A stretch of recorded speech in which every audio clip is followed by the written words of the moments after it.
Itu di grade 7 2.928.000. Selamat datang di Podcast Sabo Meja Channel Inspiratif.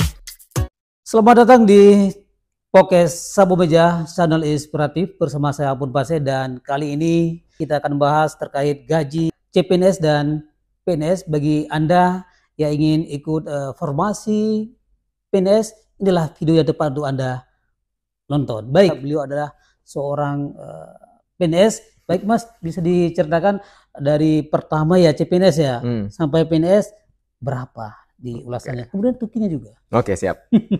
Jadi ini secara garis besar aja ya teman-teman, sharing. Biar tahu yang di luar sana kan.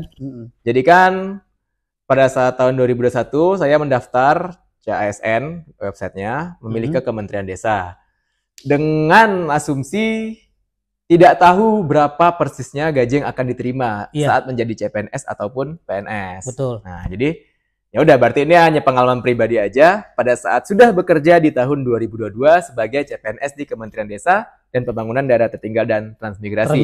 Kalau sekarang nggak ada transmigrasinya kita ya, sampai Pembangunan Daerah Tertinggal aja. Oke, jadi kalau komponennya sendiri CPNS dan PNS itu sama. Yang pertama ada gaji pokok. Jadi agak tricky nih Pak, kalau kita ngomong gaji, itu apakah gaji pokok atau hitungan dari seluruh yang diterima, total pendapatan, atau bahasanya take home pay. Take home pay. Jadi kita bahas take home pay aja ya. Berapa take home pay yang saya terima sebagai CPNS?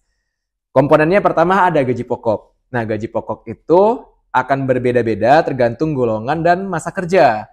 Nah, kita anggaplah belum pernah bekerja. Iya betul, dari nol. Saya juga belum pernah kerja kantoran sebelum jadi PNS ini. Jadi masa kerja 0 tahun, di golongan 3A itu seharusnya sekitar 2,5 juta Pak. 2,5 juta. Tapi karena CPNS dikalikan 80%-nya. 80%. 80% dari 2,5 juta. Berarti 2 juta. 2 juta. Oke, simpan nih 2 juta nih. Terus ada yang namanya tunjangan istri. Tunjangan istri itu 10% dari gaji pokok. 10%. Karena kebetulan saya punya istri, punya anak, tambahin tuh 10%. Dari 2,5 juta berarti 250.000. 2.750.000. Terus tunjangan anak. 2% dari 2.500.000 itu berarti sekitar 50.000. 50.000. Nah, pokoknya pas udah diakumulasiin sama tunjangan beras juga, saya lupa hitungannya tunjangan beras itu berapa persen. Itu saya dapatnya di 3 juta. 3 jutaan. 3 jutaan. Tapi karena 80%, jadi 2,4 sekian. Cukup beli iPhone. Cukup kalau nabung setahun lah. Begitu. Iya betul. Nah, berarti yang harusnya 3 jutaan dikalikan 80% jadi 2,4 sekian. Anggaplah 2,5 juta. 2,5 juta ya. Nah, itu gaji pokok dan bersama tunjangan-tunjangan yang melekat dengan gaji pokok. Apa aja? Itu namanya tunjangan anak, tunjangan istri, tunjangan beras. Itu melekat dengan gaji pokok. Kalau tukin? Nah, itu komponen 1 tadi ya. Komponen 2 itu tukin, tunjangan kinerja. Nah, tunjangan kinerja ini pun berbeda-beda, hanya dimiliki instansi pusat, setahu saya. Kalau Pemda itu namanya TPP. TPP, betul. Nah, tapi kita bahas tukin aja, karena kita lagi di pusat ya. Nah, tukin itu berbeda-beda setiap instansi. Nah, itu ada hitungannya sendiri. Kalau nggak salah di Permen Pan RB nomor 8 tahun 2024 sekarang. Nah, teman-teman bisa cek sendiri karena sudah bisa googling atau searching di internet. Kemendesa ini mendapatkan grade 70%.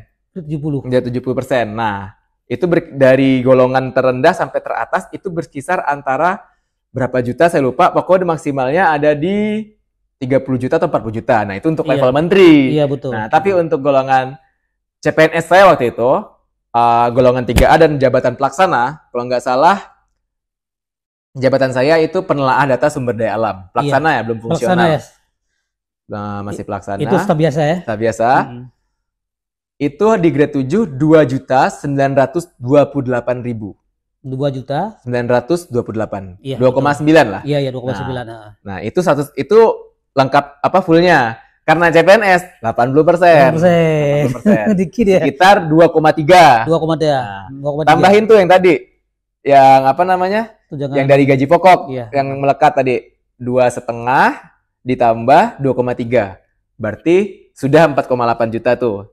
Nah, Ada komponen terakhir. Apa itu? Uang makan. Uang makan. Itu... Jadi kalau setiap hari kerja, itu kita diberi uang makan oleh kantor istilahnya. Sebesar 35.000. Itu saya langsung bulatkan aja. Sehari. Jadi kan sebulan kan kita nggak masuk setiap hari kan, Sabtu Minggu libur. Nah, berarti efektifnya kita bekerja selama 20 hingga 22 hari. Iya, betul. Kalau bulan Februari karena sedikit biasanya cuma 19.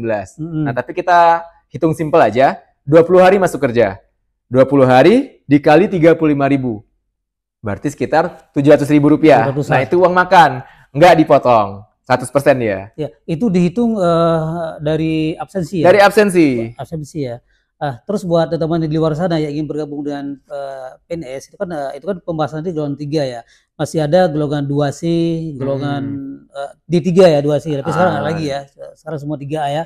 Kemudian ada juga yang langsung S2. Ini aja sih, S2 itu 3B. Pesan dari saya. Memang kita kan bekerja tujuannya apa dulu?